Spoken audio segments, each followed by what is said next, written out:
Hello everyone, मैं ममतेश गुप्ता। आज देखेंगे भूकंप और ज्वालामुखी। तो सबसे पहले हम देखते हैं ज्वालामुखी। ज्वालामुखी यानी कि वॉल्केनो। वॉल्केनो कैसे फटते हैं, मतलब इनका उद्गार कैसे होता है। वॉल्केनो, जैसा कि मैंने आपको पिछली वीडियो में बताया था कि वॉल्केनो ये प्लेट टेक्टोनिक सिद्धांत या प्लेट विवर्तनिकी सिद्धांत की वजह से ये फटते हैं। जब प्लेटें मूवमेंट करती हैं, वो एक दूसरे के पास आती हैं, एक दूसरे से दूर जाती हैं या रगड़ा खाती हैं, उसकी वजह से ये ज्वालामुखी और भूकंप आते हैं। तो अगर आपने नहीं देखा है तो आप पिछली वीडियो में जाकर देख लीजिए, तो आपको और भी अच्छे से ये चैप्टर समझ में आएगा। ठीक है, तो ज्वालामुखी उद्गार होते हैं। अब ज्वालामुखी उद्गार कैसे होते हैं, अब मैं आपको समझाती हूँ। सबसे ऊपरी परत होती है परपट्टी यानी क्रस्ट, और परपट्टी के बिल्कुल नीचे होता है मेंटल। मेंटल की जो पिघली हुई अवस्था होती है उसमें लावा होता है, और ये लावा जब ज्वालामुखी उद्गार होते हैं यानी कि जब ज्वालामुखी फटते हैं तो ये लावा बहुत ही ज्यादा स्पीड से, फोर्स से ऐसे निकल जाता है, ऊपर की तरफ निकल जाता है, और ये जो परपट्टी होती है उसको तोड़ता हुआ निकलता है। ठीक है, बहुत स्पीड से तोड़ता हुआ निकलता है। कई बार ये इतनी ज्यादा स्पीड से निकलता है कि ये एक मेन, ये जो मेन मैंने बनाया है इससे ही नहीं, ये साइडों से भी निकल जाता है, यानी कि ये इधर से भी निकल जाता है, इधर से भी निकल जाता है। ठीक है, ये जिस मुख्य नली से निकलता है उसको बोलते हैं निकास नली।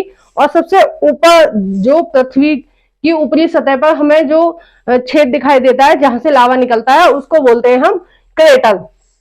ठीक है, या इसमें से लावा ही नहीं निकलता है, इसमें से राख भी निकलती है, विषैली गैसें भी निकलती हैं। और इतनी ज्यादा विषैली गैसें निकलती हैं, तापमान वहां का, जहां पे ये वॉल्केनोस फटते हैं, ज्वालामुखी फटते हैं, वहां का तापमान इतना ज्यादा उच्च होता है, इतना ज्यादा टेम्परेचर होता है कि कई बार जंगलों में भी आग लग जाती है। क्या है, और वहां के जो लोग हैं, वहां जो लोग रहते हैं वो बहुत ज्यादा प्रभावित होते हैं, क्योंकि वहां बहुत ज्यादा टेम्परेचर बढ़ जाता है, और वहां के जानवर पक्षी, उनको सबसे ज्यादा नुकसान होता है, क्योंकि वो जानते नहीं है कि उन्हें कौन सी सुरक्षित जगह पे जाना है, उनको समझ नहीं आता है उस टाइम पे। तो गर्मी की वजह से या फिर इन विषैली गैसों की वजह से बहुत बड़ी मात्रा में वो मर जाते हैं, या उनको कोई भी प्रॉब्लम शुरू हो जाती है, जानवरों को और पक्षियों को। ठीक है, अब देखते हैं भूकंप या अर्थक्वेक। भूकंप क्या हो, भूकंप कई बार ज्वालामुखी के फटने से आते हैं।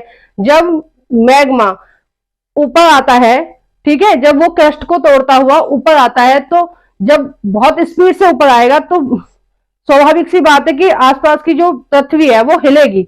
जब ऐसे तोड़ता हुआ आता है तो पृथ्वी हिलती है, उसकी वजह से भी भूकंप आते हैं।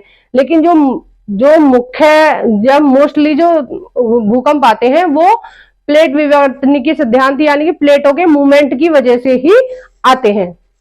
और भी कई कारण होते हैं भूकंप आने के, लेकिन जो मेन कारण होता है, जो ज्यादातर भूकंप आते हैं वो प्लेट टेक्टोनिक सिद्धांत की वजह से आते हैं, विवर्तनिकी सिद्धांत की वजह से आते हैं। अभी मैं आपको इस चित्र में दिखाती हूँ कि जहां सबसे पहले भूकंप का उद्गार होता है, जहां से शुरू होता है, वो ये इस चित्र में दिखाया है, ये पॉइंट है, इससे सबसे पहले भूकंप शुरू हुआ है। इस पॉइंट को बोलते हैं फोकस या उद्गम केंद्र, अभिकेंद्र या हाइपो सेंटर। ये बहुत ज्यादा इंपॉर्टेंट है, बहुत ज्यादा एग्जाम में ये पूछे जाते हैं। अलग अलग नाम को देंगे, अलग अलग नाम देंगे और पूछेंगे कि इस तरह से क्वेश्चन पूछेंगे तो आपको समझ में नहीं आएगा। इसके कई तरह के नाम होते हैं और आप इनको अच्छे से याद कर लीजिए। इसको बोलते हैं उद्गम केंद्र, फोकस, अभिकेंद्र और हाइपो सेंटर।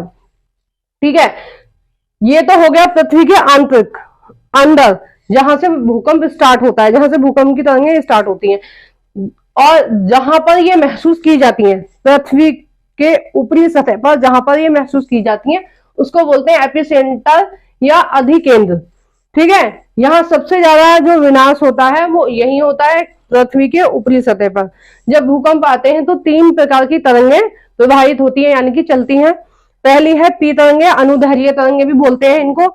ये जो तरंगे होती हैं ये ठोस, द्रव, गैस तीनों में चली जाती हैं, इसलिए ये कम विनाशकारी होती हैं मुकाबले एस और एल के। ठीक है, इनसे ज्यादा जो विनाशकारी होती हैं वो अनुप्रस्थ तरंगें होती हैं, एस तरंगे, और ये केवल ठोस में चलती हैं, ठोस में प्रवाह होती हैं।